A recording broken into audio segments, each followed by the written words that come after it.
Hi everyone, welcome to B1 level, and today we're gonna to speak about cultures and phrases that are really attached to the topic. Also, we're gonna to speak about culture of the United Kingdom and culture of the United States. I think that it's gonna to be very interesting. And what about grammar? I don't wanna to speak about grammar today. I just wanted to speak about lettering, especially about informal letters, because they are structured very similar to mostly our mails. Yeah, and it's really very important to know how we should do it and in which way. So let's go. Firstly, um, let's start from the greeting. Actually, today really we're going to speak mostly about informal letters, such as your communication with friends or with people uh, who you really know. But what about formal letters such as letter of application, letter of complaint, and so on? I would like to tell about them maybe in our next lesson, and it also should be very interesting for you because I'm sure that maybe everyone at least once in his life should to write a letter of application for a job to somewhere, yeah, or motivation letter or something like this, and it's really very important. So what about greeting? There is some moments. So first one is dear Marjorie, for example. Uh, that's greeting for informal letter if the people is your close friend or actually you know him or she or her really for a long period of time and just like pen friend, yeah. And so on. So you, if it is, you can in the greeting just wrote dear with just a. Next one is dear sir madam. It's actual that the greeting for the formal letter if you don't know the person to whom you're writing. For example, if you're writing a letter of application or letter of complaint, just to someone, yeah, and you really don't know who is it, you just can use such greetings, dear sir, madam. If we speak about my dear sir, madam, that is like a kind of slang in British English, and you can start very informal letters from it. Even we speak about my dear sir, madam, it can be like something like a letter to your sweetheart or to your honey, or very close friends. It's really, even in some case, more informal than dear Marjorie. The next one, dear Mrs. Smith, or for example, um, it can be a letter for some like it can be as informal as formal letter also, and but here we're gonna to speak about some politeness and so on. So it can be, for example, if you're lettering into your teacher, yeah, or to your professor, you can use dear Mr. Smith or dear Miss Smith, and then just continue to letter. So it, but mostly, yeah, it's formal written also. Also, if, for example, you know, person, even as I said, you are writing to your professors, you can using, for example, their position in the university. For example, dear doctor, if we speak about doctor of philosophy or something like this, and we are writing the full name, so it can be in that manner, like dear J.K. Smith. So we just we shorten to first name, yeah, middle name, just write the full surname, and that is also appropriate for formal style. So let's go. Actually, I think that that's enough about greeting, because uh, everything more is just like variation that are based on just that points. Let's go on. What about beginning? Actually, very common for beginning of the letter is to think for the previous letter, or some our excusing that, for example, we cannot write or couldn't write for a long time or something like this, or just we can think that it's really cool to speak with you, something in that case. Actually, for now, we mostly will be speaking just about informal letters. And for example, it was great to get your letter. Thank you for your letter. It was great, lovely to hear from you. So that's actually a normal sentence how to start your letter. Yeah, it's some feedback about previous action, something like this. Also you can tell something like thanks for your long letter, it was really great to hear all your news after not hearing from you for ages. In that actually in that sentence, yeah, at that point you thank for the letter. Also you just pay attention that it's really cool to hear from you, such as you didn't communicate with someone for a long period of time, and it's like all emotions about thank and sorry even.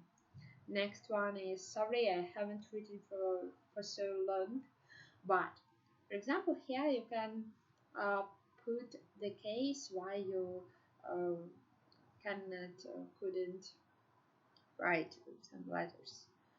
For example, sorry I haven't written for so long, but I was thinking about you, and unfortunately I have so much work. I was too busy even to write to you. Something. And the last one also very common. I was really pleased to hear that. For example, I was really pleased to hear that Bill and you will marry in a month. So in using the last point, you can, for example, even pay attention or emphasized on some last news that had happened in your community or friends or something like this. But if we speak about actually the body of letter, yeah, there is also first phrases that you can use before you starting actually writing something yours. You just can ask how is it going, how are you, I hope that you are going well, or for example you can use the next point, glad to hear you and your family are doing well, something like this. you can at that point um, you can use such sentence as I think. You might be interested about how we've spent our vacations, and using that you just naming the topic of your letter.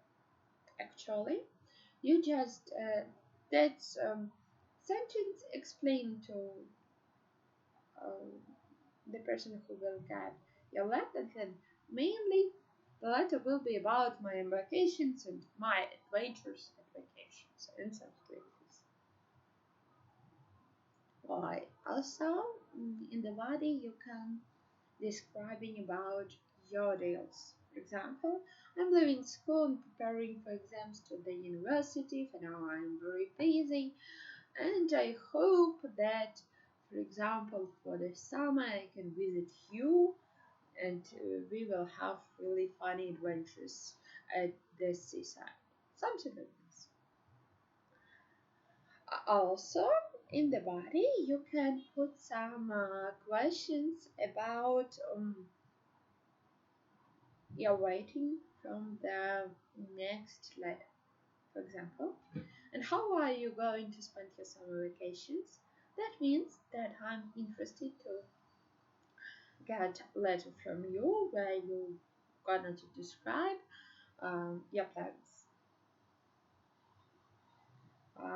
Very similar to it is actually such questions as have you been to Kiev? If not, you must visit it necessarily. It's gorgeous. Please, when you will be in Kiev, contact me. We're gonna to do something, and I'm sure that that will be perfect. And then you can, or for example, you can say something like this. Yes. Our son has become the best student, and now he just chose to learn Spanish or something like this. It's kind of family letter when you wanted to give some information about everyone in your family, about their achievements and so on, about their success, and it's really normal. But for example, each mostly each letter should have some topic, yeah, and it's really common that uh, you can write a letter here to your family are doing well. Have you been to Kiev? If not, you must visit it necessarily. It's gorgeous. And when you will be in Kiev, please contact me. I'm sure that we're gonna really good time here and there. You should have some bridge, yeah, between that very formal beginning of the body and actually the body. You can ask, you can write. Anyway, you asked me to write you about, I don't know, about my favorite film. That's why actually my favorite film is, I don't know, Harry Potter, and such as there is uh, not just one film and the full series of it. The film that I like the most is the third part, for example. So, using just word anyway and the phrase you asked me to write you about, we can, uh, in some case, just remove from very, very formal, even in informal lettering, starting your body to especially our wants about what we're gonna to write, yeah. And it's really very good idea, and I hope that you can use it. Also, I will speak about some mails, yeah, and actually even letters. During the body, there is also some structure, so you can do it using some words and although, therefore, furthermore, moreover, however, For example, if you wanna describe some difficult situation that you had in your life, yeah, you can actually in letter you can propose even actually for yourself some two variants, and but you need some a piece of advice, you can write something like, I'm not sure about that situation, it's very difficult for me, I've got that on the one hand I have such consequences in 1, 2, 3, yeah, and on the other hand I also can notice something another, and I'm not sure what I should choose. Can you help me? So actually in the maybe in the end of the body, you should write about asking for request, asking for some piece of advice, or even asking some questions about what do you, what do you think about it, or something like this. So when you use it, you just show that you are interested, really interested in feedback on your life. So let's go on. What about ending?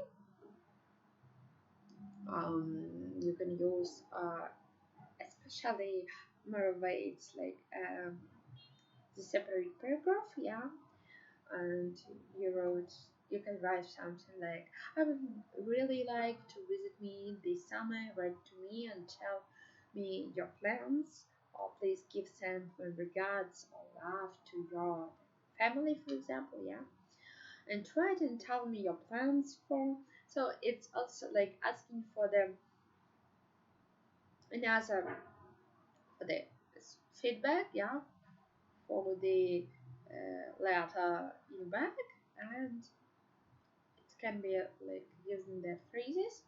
Also can be right back soon, or I'm looking forward to your letter, or something like this. Also can be, if you want to know anything else, just drop me a line. So it's also all that phrases aimed to some feedback, to some return, to some letter from you.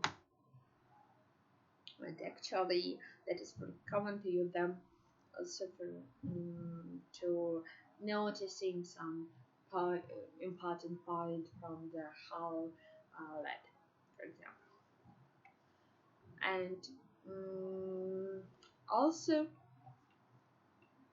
in the end you can um, use such phrases like, I'm writing to ask for advice, can you give me your advice, or I've got a problem and I need your advice, what do you think I should do. All that phrase describes our wanted, our question uh, to our friend, yeah. Actually, that means that in the body we have described our problem, our situation, and just in the end we would like to ask about advice, and we can do it using all that phrases, and it's really will be gonna to be very easy, and I hope that very clear for probably everyone. Next one is the final verbs, yeah.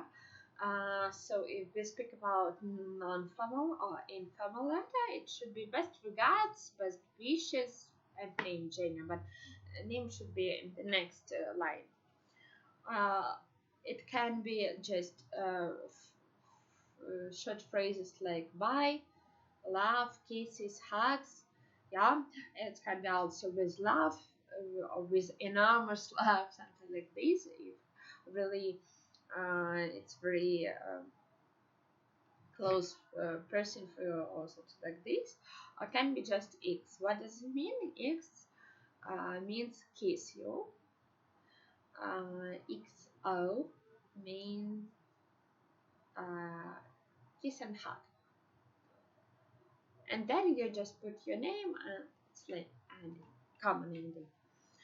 If we speak about some formal ending, mostly you can write yours faithfully or yours sincerely, and then you put the full your name. But pay attention and remember that in English, if you put your full name, so last and first name, firstly you should put your first name, so and then surname. For example, not Smith John, yeah, but John Smith, and it will be correctly.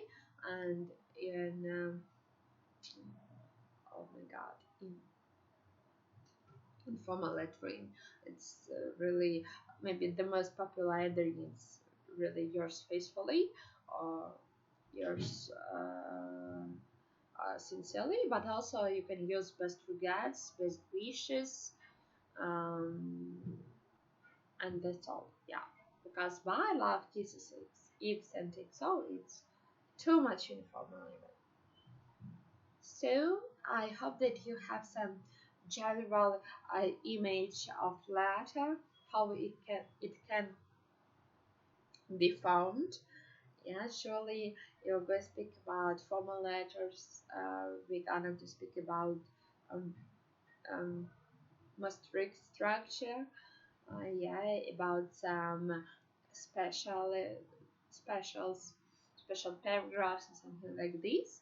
But if we speak about informal letter, we have some popular or common phrases how we can just in which way we can write about something or how we can do something, how we can describe our problems and something like this. But mostly there is no some very strict rules and very obligatory rules that we should do. But surely there is some frames, and it's normal, such as due to them we can get some complex image of flat and what does I hope that it helped it helps you in future, and surely that you can use it in my lane. Mostly that uh, I think that mostly you should use it in my lane, such as for now not so much people write letter by hand. But even if you're gonna write it by hand, I hope that you will find that information really useful for you. So, but we gonna to go up, and now I wanted to speak about culture. Actually, now I think that it's obvious to speak mm, about some cultural definitions.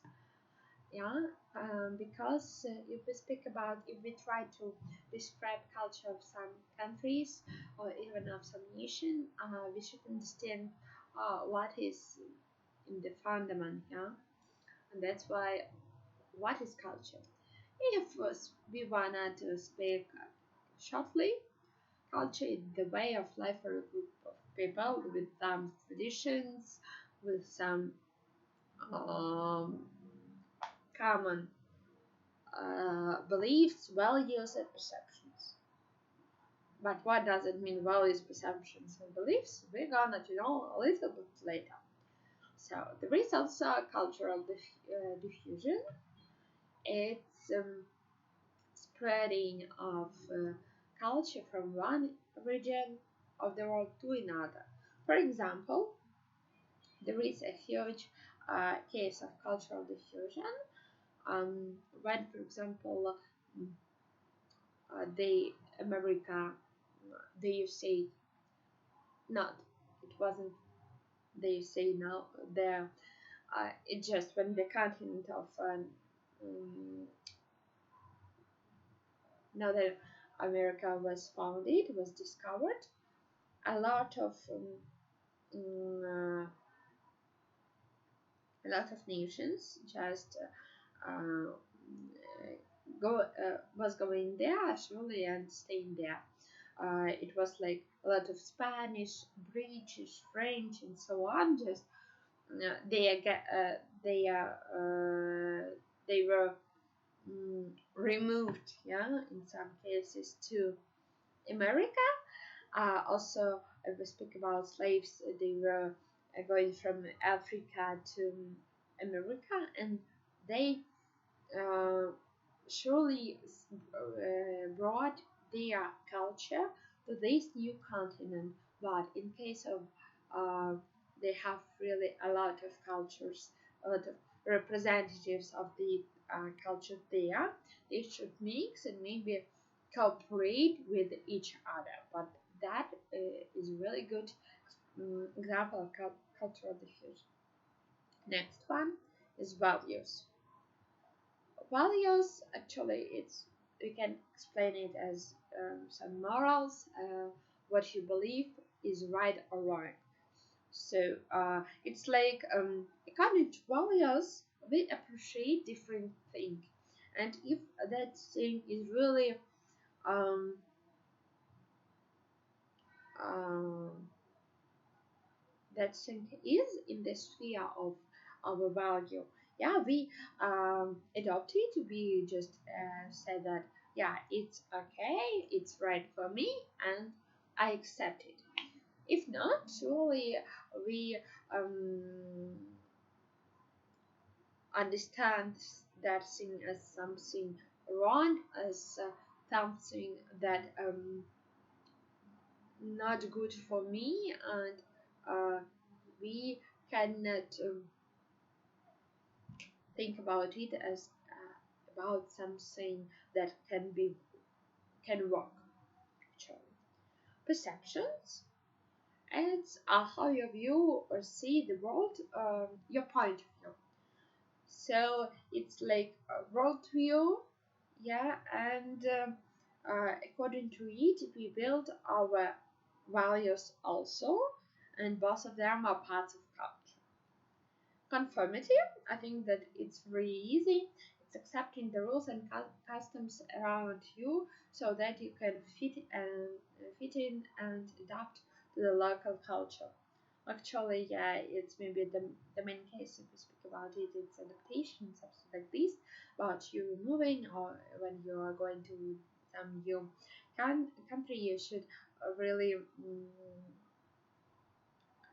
be very conformative, such as if you don't accept that rules and that beliefs and that values, it will be really enough. It will be really enough difficult and complicated for you to live at such territory. For now, they have very, I think, very popular in some cases, yeah, at not in prison. It's actually that's comparing your own culture to different ones around you, the belief that one's own culture is best. Actually, mm, uh, I hope that it's really very clear, yeah, because even if we are not so radical ethnocentrics, but even we are traveling somewhere, we try to compare that new culture to our own, and surely we've got that our own is closer to us, is more, is better even in some cases. So let's go on. Stereotype. I think that it's a really important part of each culture because um, that, yeah, surely that I actually, we speak about my opinion. I don't think that stereotype is something good, such as just some frames, yeah, and something like if you are if you're a woman, you should work, you should just cook, and and something like this. It doesn't work, but stereotype actually it's a generalized belief about certain race or group of people using their some their features. For example, all Asians are smart, blonde people are not smart, and something like this. Why they are coming to our society? Everything is easy. For example, if you met three blondes who are not smart, maybe I'm sure that actually you would think about blondes like about silly people and so on. So if we just have some features of uh, some race, some group of people, then we can just to that feature we can get and we can do some stereotype. Prejudice. It's a negative thought or opinion about a person or a group of people someone makes without knowing them. Uh, that is based on stereotypes. Uh, in case of our blondes, for example, yeah, uh, I would think that all blondes are silly because I might have three blondes that really not very smart. But and in case of it, next time when I even don't I didn't when I even want to speak with some blonde, yeah, I just uh, show her picture and oh, she's blonde, she's silly, I'm sure, and that is prejudice because we don't speak with that people, but we have already known that he or she is silly. Discrimination, I think that it's really a very important part, and unfortunately it's really a huge problem for now because we are so polite and tolerant, but actually the cases of discrimination is staying and even increasing in some cases. Actually, what is it? It's carrying out of unfair action or treatment based on someone's prejudice of a person or group of people. Actually, race discrimination. We have discrimination with sex and something like this, and surely it's not normal, and it's inappropriate for every liberal democracy, something like this. But unfortunately, we also have its cases now. Yeah. Um, Also, maybe the main part of each culture is their society. So it's some group people with common culture and sense of unity. So uh, but it's very important not to okay, divide the definition of society and the definition of nations because the society can in society can be a lot of nations, but in one nation cannot be a lot of societies. So let's go on. And actually, I think that if we speak about culture, we must speak about tradition because it's like product of our culture. Sometimes it's a way of thinking, behaving, or doing something that has been used by the people in a particular group. For example, uh, they have. I think that probably everyone knows a family tradition. Uh, they're going from our grannies to our parents, and they just trying to um, explain that tradition to us and something like this. What about custom? It's action or way behaving that is usual and traditional among the people in a particular group of place or place. Actually, it's in some case customs are very close to traditions, yeah. But it's a regular. For me, custom it's really very regular also as tradition, but and really maybe, and there is really a lot of different customs even in case of a country, because they are totally different from the east to the west and from the north to the south, and it's really very interesting for us if we gonna to know something more about our culture. Uh, we've got that our customs also based on our culture is based on our customs also. We just can know different customs all over our country, and it make for us some clear understanding about our culture in general. Varying, it's maybe very very interesting, maybe the most exciting that can be. Even what I say about customs, they're really varying from one place to another, but for really for a lot of people it's something very difficult to accepting, because if we see something or someone which isn't the same as we're really scaring about it, and that's why they have some problems. Also, we speak about some country culture, yeah. We can speak about something rural, because that means that that or another custom is relating, or tradition is relating to the country and just to this country. And surely, in case of speaking about culture, we must speak about ethics. It's some system of accepted beliefs which control behavior, especially such as system based on morals.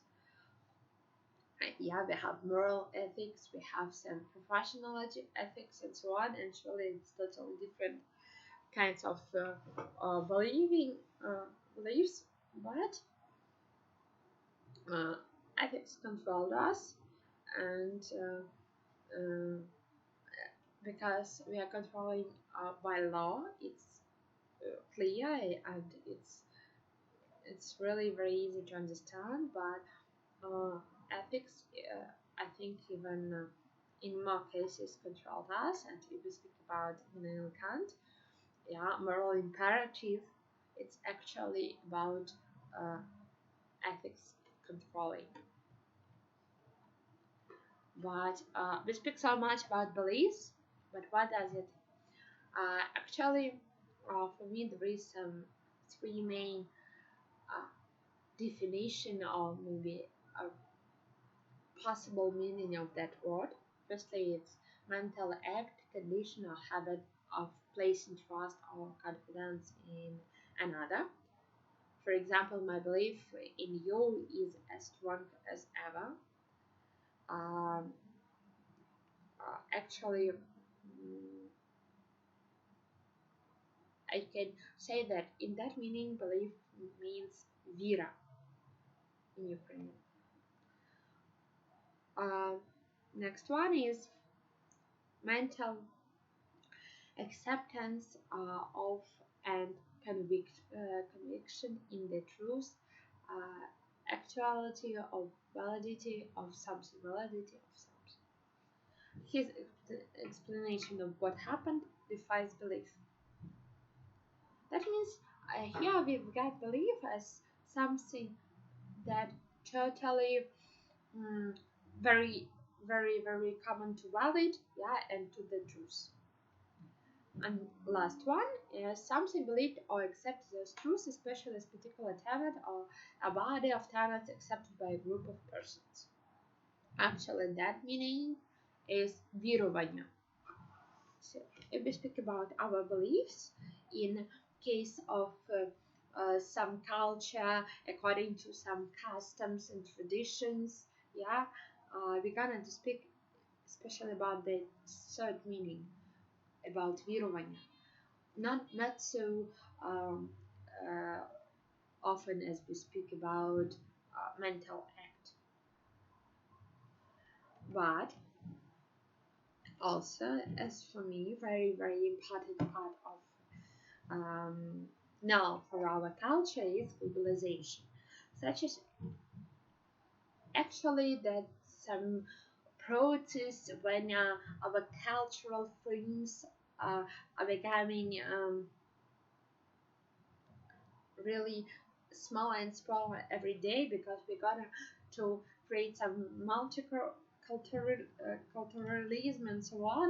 So we speak about multicultural very fluent, very free, and for us it's okay. And really we understand that in case of globalization, that process is really becoming easier. But for probably maybe for each country, globalization is a huge damage to its culture, because if we try to unite it, to unify, to make it as others, yeah, in different cases, we can lose our unique, such as if very unique according to our customs.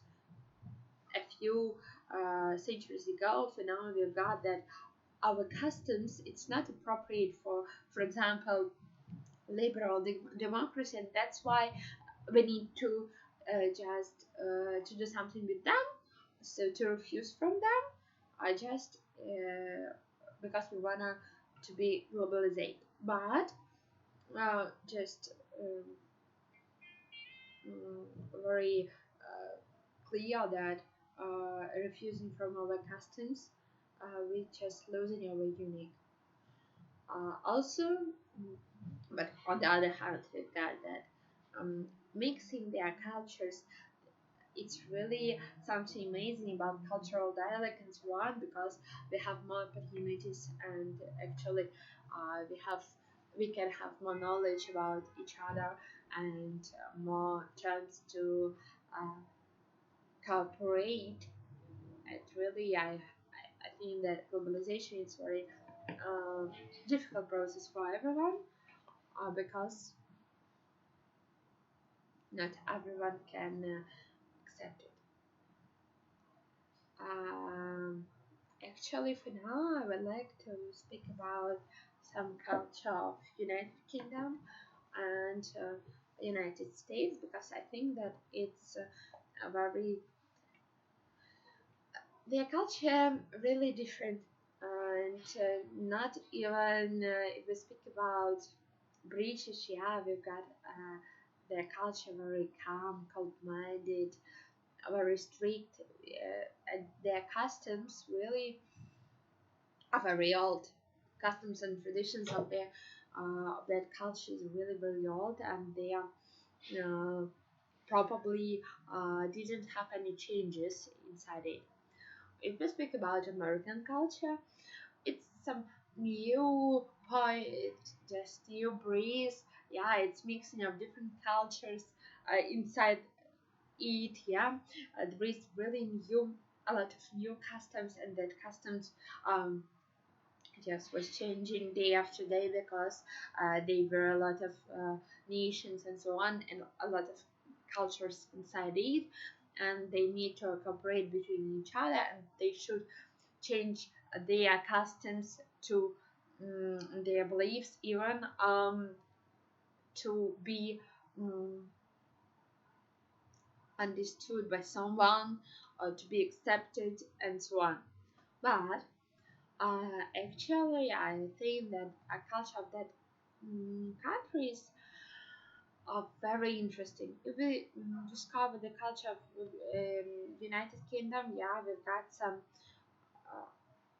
got some positive sides of strict monarchy and so on.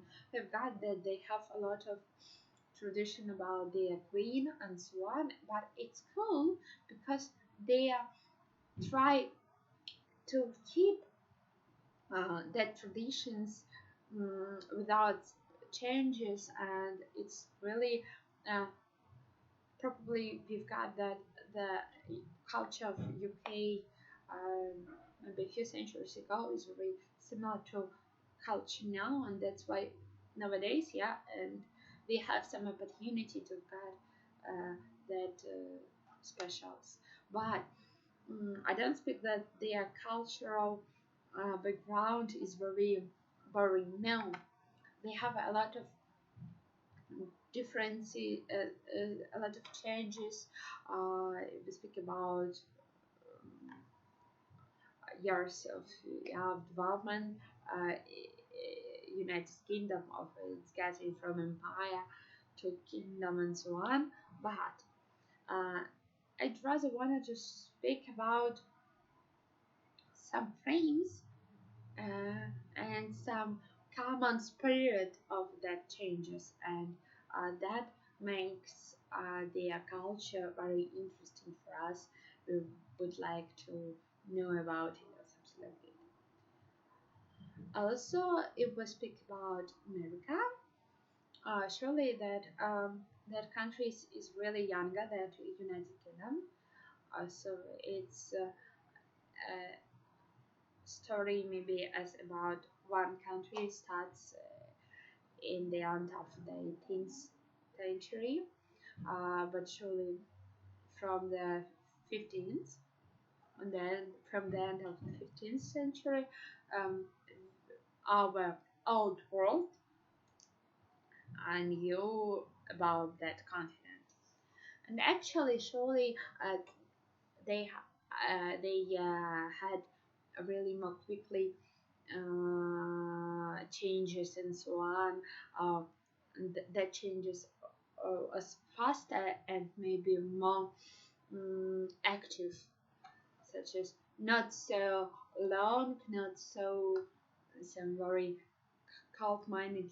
It's very energy and so on, and that's why their culture now is totally another from others, and that is cool. Actually, I hope that today our description of some point that you can meet if we speak about culture help you to understand or give you some instrumentarium, some tools to describe your own culture. And I'd rather recommend it to do. Just try to do it, and maybe try to do it in English. You will find some very good points how you can tell about it in your native language. So good luck, and I hope that you like our video, and bye bye.